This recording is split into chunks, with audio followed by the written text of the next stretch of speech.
describe Leo as perfection. His little face, he's got a little button nose, or he had a little button nose, cute little Cupid's bow, rosy cheeks.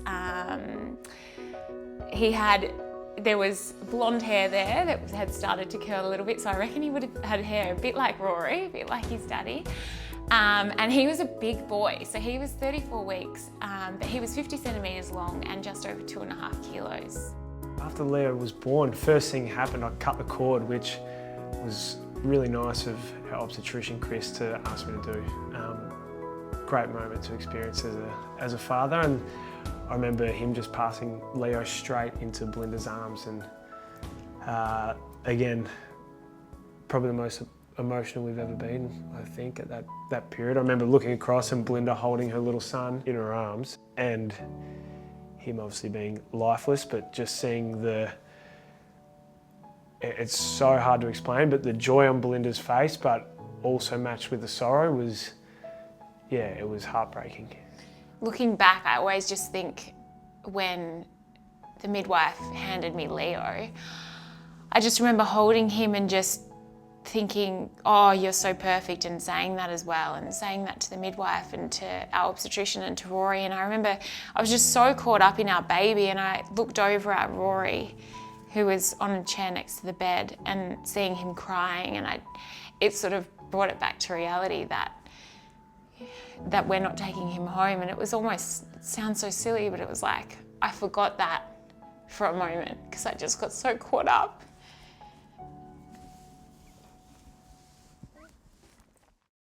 Yeah, we definitely had both always really been strong on our feelings of having children. Rory is fantastic with children, and as soon as I saw him with kids, I just thought, oh, he will make the best dad someday. And children has always been on my radar as well, and I just, couldn't wait to have little mini Rorys running around, really.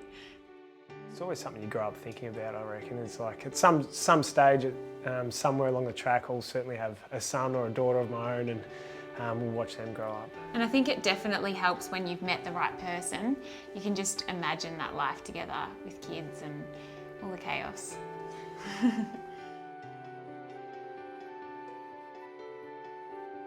We got married and started trying for children straight away. So we actually had a bit of troubles and ended up going down the IVF route. And we just sort of took that on board. That was what we had to do. And thankfully we were successful with our first round of IVF.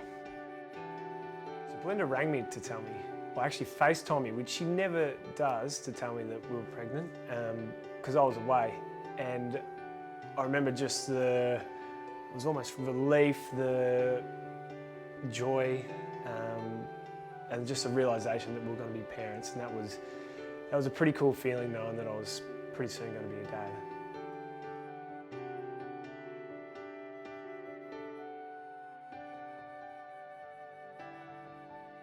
So Rory and I had a beautiful day together. We spent the day down at the beach. He had a surf. I went for a walk with the doggies.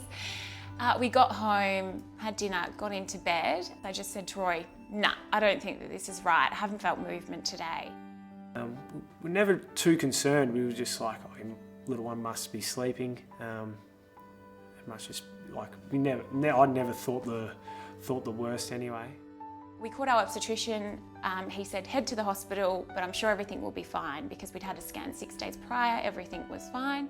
So we headed in, the staff were wonderful. The nurse was sort of feeling around and trying to sort of get baby to start moving. So she brought in another nurse with her when she brought in the ultrasound machine, and I just sort of thought, it's not great. She popped the ultrasound on my belly, and by that point, you know, we were 34 weeks. You know exactly where to look for the little flicker of the heartbeat. And as soon as I saw it, I could see that there was no flicker. So I sort of said to her, there's not a heartbeat, is there?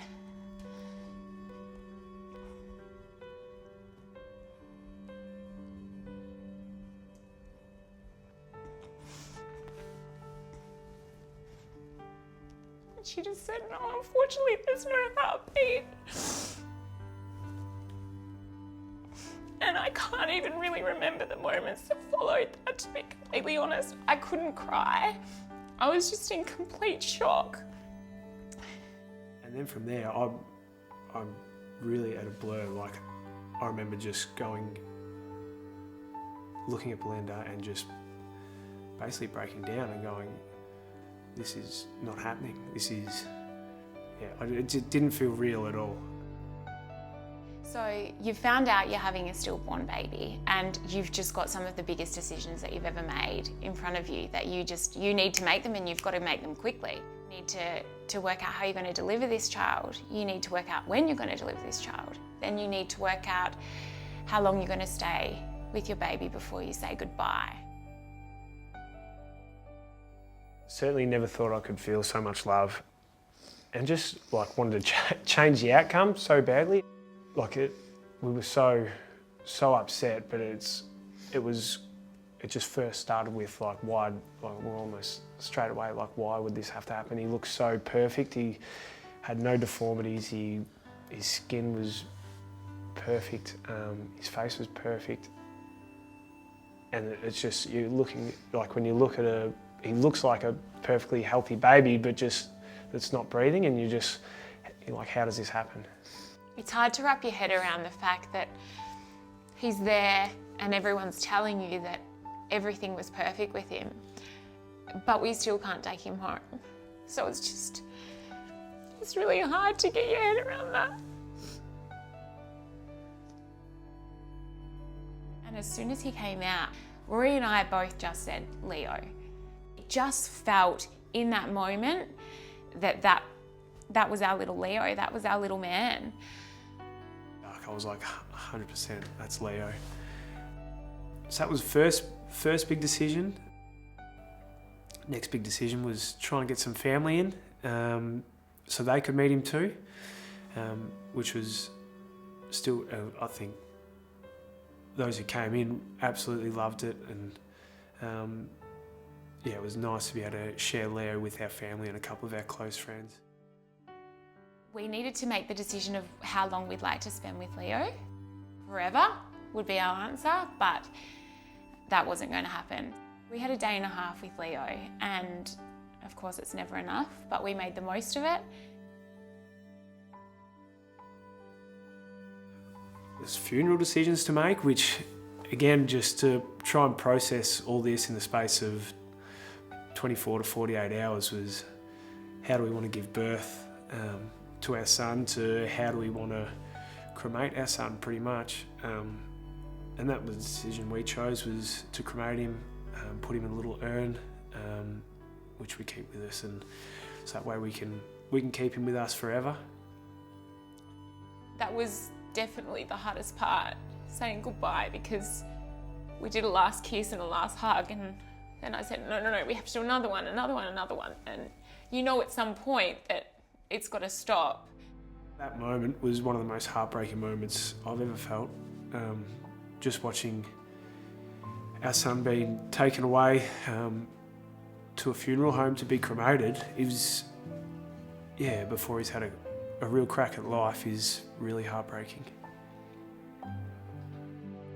Early on, especially, it's so unknown. I didn't know how to feel, I didn't know what to feel, I didn't know what to do, I didn't know how to help Belinda, which was one of my biggest concerns, is how can I help a grieving mother? I suppose early on we just winged our way through it with some great support of our family and friends, some general public, reading some people's stories that have gone through similar stuff, and seeing how they coped was really helpful, and I'm very thankful to those people.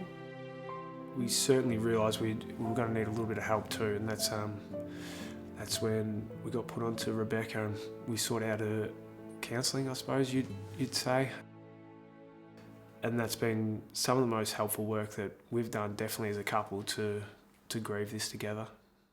If there's anything that I could say to people who about the area of grief, I think it's really that there are no set rules. I think that people grieve in many different ways, and the most important thing is that we help them as individuals to grieve in the way that they need to at the time that they need to. We've grieved quite differently at times. I think Rory went through a bit more of a phase where he was probably feeling really angry, whereas I just felt drained, just emotionally drained. It was a bit different there for a while, but in that sense it was kind of nice because I could be there for Rory when Rory was having a really down day and vice versa. I think as a society we're uncomfortable with grief. It's something that we don't know what to do. And I think I would encourage them to say just that, which is, I don't quite know what to say, but I'm really sorry for your loss.